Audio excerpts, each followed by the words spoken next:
So today what we're going to talk about, the concept of the competitive frame versus the collaborative frame, and how we can essentially have heaven on earth as opposed to hell on earth. We are broadcasting live right now. TikTok, major salute to y'all that's on here right now. YouTube, if you're watching this live or on the replay, this is really going to blow your mind, because this has been a concept that has really changed my thinking, especially when it comes to wanting to be able to have literally heaven on earth, which will deal with collaborating as opposed to competitive, which is hell on earth. And I know this sounds very exaggerated when it comes to heaven and hell, but as we go deeper into this video, it's going to really unfold, and hopefully it snaps. Hopefully this video snaps whatever's going on in your mind right now, because this video is going to be a little bit intense. Okay, we're going to get intense in this video, and we may bring it back a bit, but I need to be intense because we need to snap. We need to snap out of the thinking that we're currently in. All right? We need to snap out of it. Yeah? Okay, if you're wanting to snap out of it, just let me know. Snap. I want to snap out of it here on a TikTok over there. YouTube, let's get straight into this. So, what do we mean by collaborating versus competitive? So, have you ever noticed in your life, there may have been a moment in your life where, or a period in your life, where everything was just tough. Everything was just hard. You had a mindset of, look at those people. Those people are so... I just can't stand those people. When you get into a social circle, all of a sudden, a social gathering, you are like looking at people around and just checking them out and seeing what they are wearing, seeing how much fun they're having. And then you look at your life and you're comparing what you are thinking in your mind. And typically what's thinking in your mind is, I wish I can get out of here because I'm not having fun. I'm all up in my head. I'm anxious. That's the competitive frame. A competitive frame of when you're seeing someone on social media and all of a sudden you're now comparing your life with their life, and you are having a little bit of resentment. There's a little bit of, I just hate this person when I see this person. I just hate the look of this person. I hate how this person sounds. And there's a little bit of a gremlin, some gremlin action that's going on there.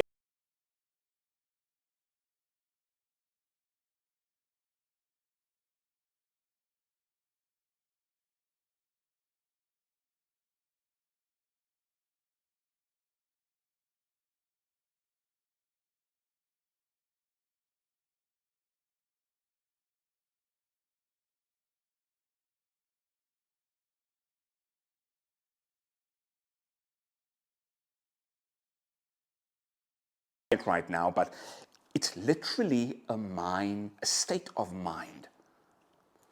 You can literally be waking up in the morning and just hating your experience. If this is you, I'm glad you're watching right now, because I'm going to give you some practical steps on how to get out of that hell on earth thinking, that victimhood thinking, this competitive way of living. And if that is you right now, I want to encourage you, especially if you are with me here on TikTok, I want to encourage you to stick with me. Share this live right now, because we're going to go deep, deep down the rabbit hole. Now let's look at the other part of it. Let's look at the collaborative side of things. Let me give you an example. So when I was living in Toronto, I lived there for about 10 years. And a large portion of my living in Toronto, I was in media, right? So I was with Rogers TV, doing interviews, going on the red carpet, interviewing people that, that are really influential, from politicians to entertainment, to local celebrities. And one thing I've noticed was, when dealing with those type of individuals, I've realized a couple of things. One of the things that I've realized was, high network individuals, people that are on major platforms and has major influences, they have a BS detector and a taking detector that is so high, they can immediately detect, is there someone coming to take value from me, or is it someone that's on my frequency, if I can put it that way, right? And we're going to get a little woo-woo, but we're also going to get a little practical on this one. And I've noticed that when doing the interviews for these individuals, because of course I was in a position where, of course, I was interviewing them, of course I added value to them, and they welcomed the interview, right? Common sense. I want to get exposure. Let me hear what this guy has to say with a microphone. I'd love the mic. Let me talk. I talk for a living. Let me see what he has to say, right? And when dealing with myself, they were very open. They were very collaborative. Why? And check this out. They were collaborative because I was adding value into their life. I was adding value in the sense of where if they spend time with me, their brand elevates. They get something out of it. It's not a waste of time for them. And that is all the questions that is being asked when dealing with individuals in your day-to-day life. This is the difference between collaborative and versus competitive. Someone in a competitive mind state would come up to the celebrity and they would say, hey, can I get a picture with you? Can I get a picture with you, please? Can I take a video? Competitive mindset. Another competitive mindset is they will come up to a celebrity and they would want something from that person. And that is competitive. It's me against you, as opposed to a collaborative frame of things where you go up to the person and come with a mindset of,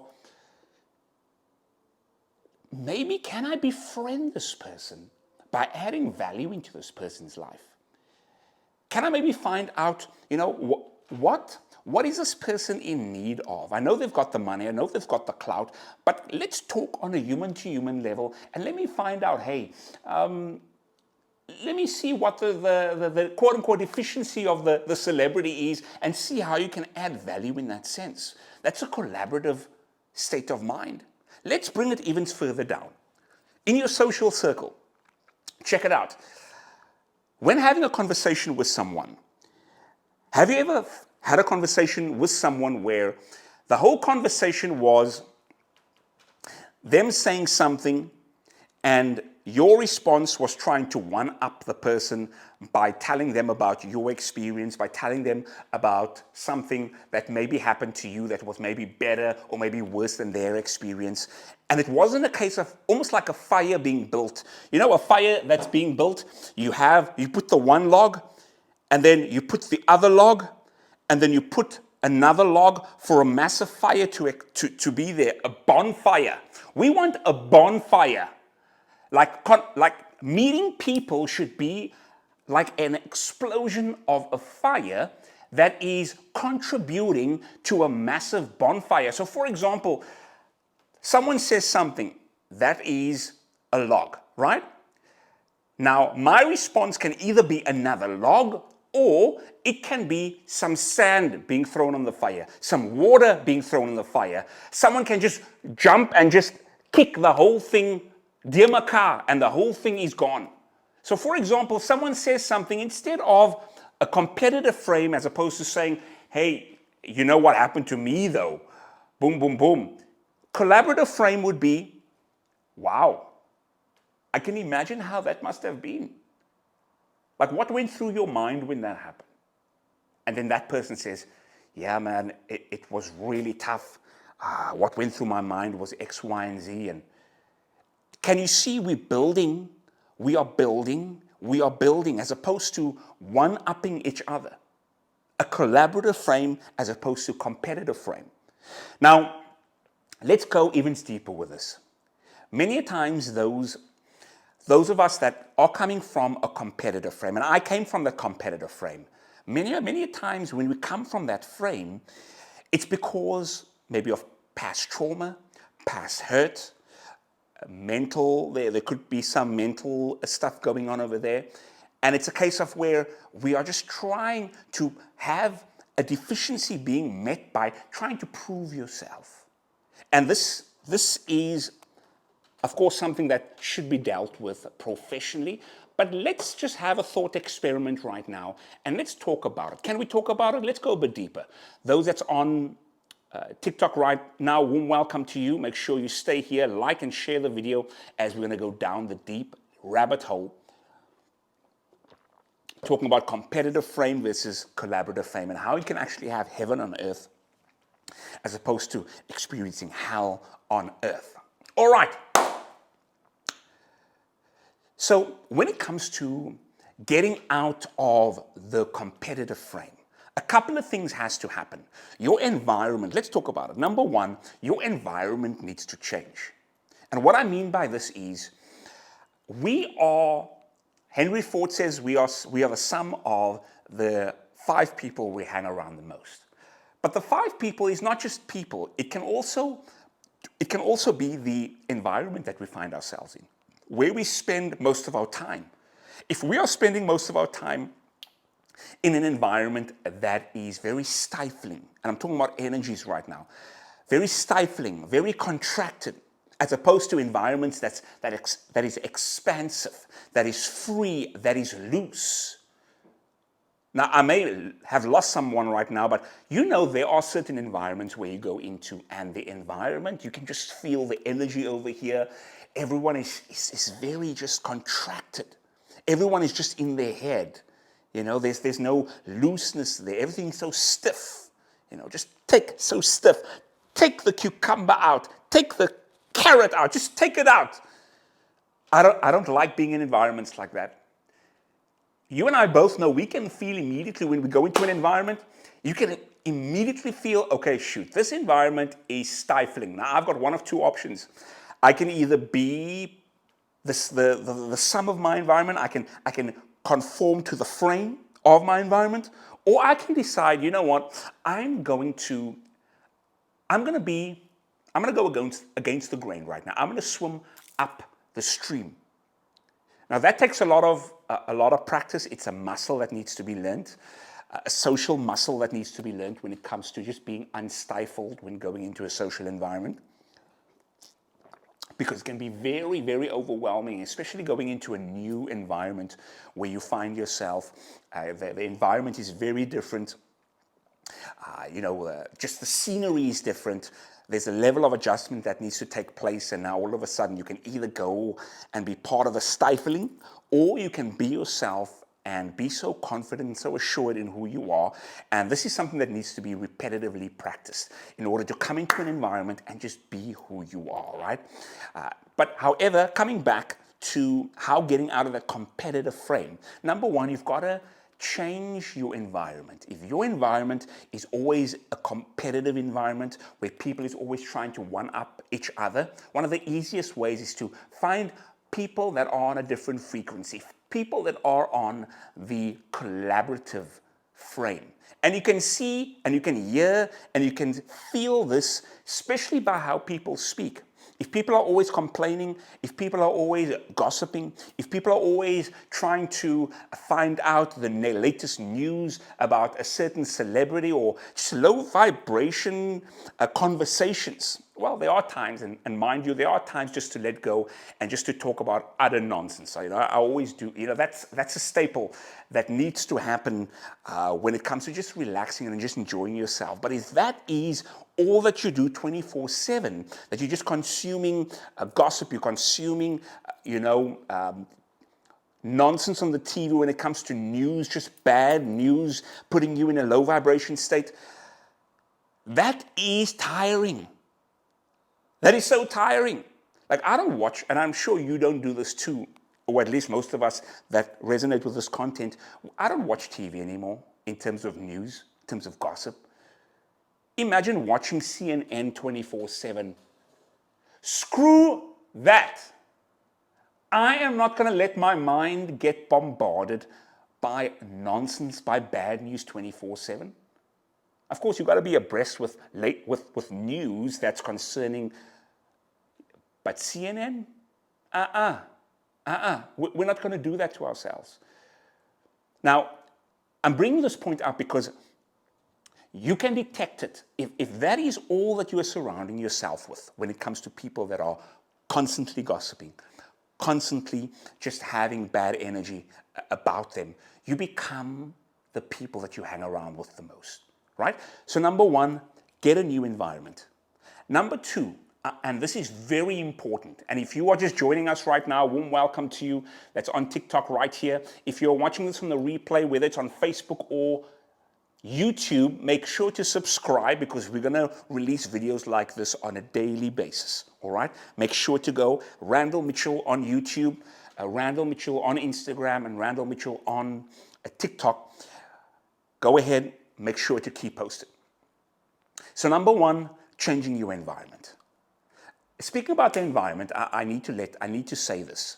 Whenever I go to Cape Town and I visit my home country, after about 11 years, I finally went on top of Table Mountain. Now, this is like, when I think back, it's really sad. Because many a times, and this is always the case, many a times it's a case of where, foreigners, individuals that comes from other places, visitors, really experience, I'm sweating in here, I need the AC in here, but that's okay, we'll cap on. Many times foreigners experience the city more than the locals, and many times it's the case because it's very expensive. It can be very expensive, especially for a local. But after 11 years, I finally made it up Table Mountain. And I'm saying this because our environment really impacts our soul on a deep level. And I realized this when going into nature. Nature is one of those things that does something to your soul that no city center can do. Hearing traffic on a daily basis, honking, hooting, loud noises. When you go out to the wilderness, there's something that happens where you connect to your Creator. It's like your soul is being replenished, your soul is being refreshed. It's almost like you are detached from the world and you are completely present with your Creator, especially when you are in nature that is incredibly remarkable. I remember going up Table Mountain and we're right on top, coming from the cable car, in the small cable car going up the mountain. And as we go up, we look out of the window and we see the city. And we finally get on top. And I didn't know Table Mountain would be such a flat surface where you can do so many things. You can eat there. You can walk around. Right? You can stand, you can take photos, you can take pictures. Everyone is such in an amazement state. And for me, that was incredible because looking over Cape Town, and wherever you are watching this in the world, I'd encourage you to go visit Cape Town, especially going to visit Table Mountain, specifically also going to do the Red Bus tour, where it goes around the peninsula, it goes around Hout Bay, and then it goes around the Atlantic seaboard. So then it goes around your Camps Bay, your Sea Point. Man, this blew my mind. And I know we diving off a little bit, but this blew my mind. When going to Hout Bay, right? Hout Bay was a little sad because in Hout Bay, and if you that's watching here that's in South Africa right now, you know what I'm talking about, especially if you did the Red Bus tour. In Hout Bay, you can see a clear divide between, on the one hand, there is amazing wealth, super rich homes, like super rich homes where you have to take an elevator from the ground floor to your bedroom. Imagine saying, baby, I'm just going up. Do you want anything? No, that's fine. Elevator, boom, going up. That is just ridiculous. That is showing off unnecessarily. Nah? Daai is onnodig. But hey, some people, you got to do what you got to do, right? So I guess the homes are so big, especially the homes that's alongside the mountain, especially by Clifton side, Bantry Bay side, where you have to take an elevator, otherwise, you're climbing upstairs that's maybe steep. But in Hout Bay, you see the clear divide, and this is such a sad experience where you see the clear divide between the super rich, and then you can actually see a divide. I'm not sure what the divide is, if it's a railway or what it is. Potentially it is a railway. You see a clear divide between the rich, and then on the other side, you get the ultra poor that's living in shacks, literally metal shacks. And even just bringing it to this video right now, just seeing how the two sides can live so close to one another, such a paradox. And this is such a paradox in life too, where there are certain areas in our lives that are super rich, we are super abundant in, and then there are other areas in our lives where we are super lack, we are super poor. And man, it's definitely a sight to see. But this is the key. After we reach Hout Bay, we then go around, and this was what was so spectacular. After Hout Bay, there's a corner that you go around. Now this corner, check this out. Hout Bay, you see a massive mountain. When you go around this corner, you then experience something which I literally shed a tear for. I was sitting on the bus and I shed a tear, and I was in such amazement seeing a massive mountain, going from the mountain, and then going and then witnessing at the same time a massive mountain, a massive blue ocean. And this was spectacular because when experiencing the contrast from rock to liquid, and then witnessing both at the same time with the sun setting, this was mind-blowing. I literally shed a tear, no lie. And for me, I would do that every time. I'll most likely do that again when I go back in the new year. I'll definitely do that tour again because, and this is the point of everything, nature really connects us to God. We talk about Mother Nature, it really connects us to God.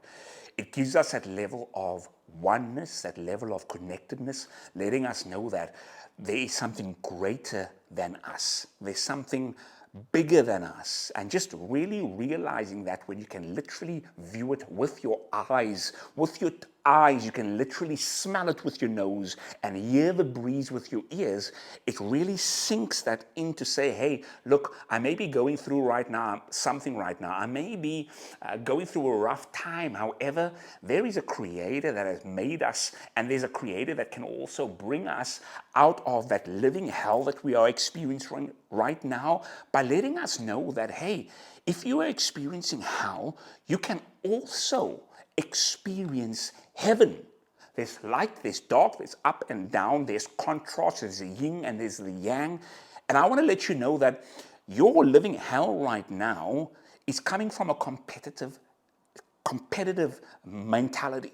It's coming from a frame of me against you, as opposed to living a heaven on hell, saying that, hey, this is not me against you, this is us, this is we. This is me contributing to whatever you have, you contributing to whatever I have. If you hurt me, that's okay. I'm going to love you anyway. Hey, we rhymed right there, but you know what I'm trying to say? Hey, we are on a roll right now.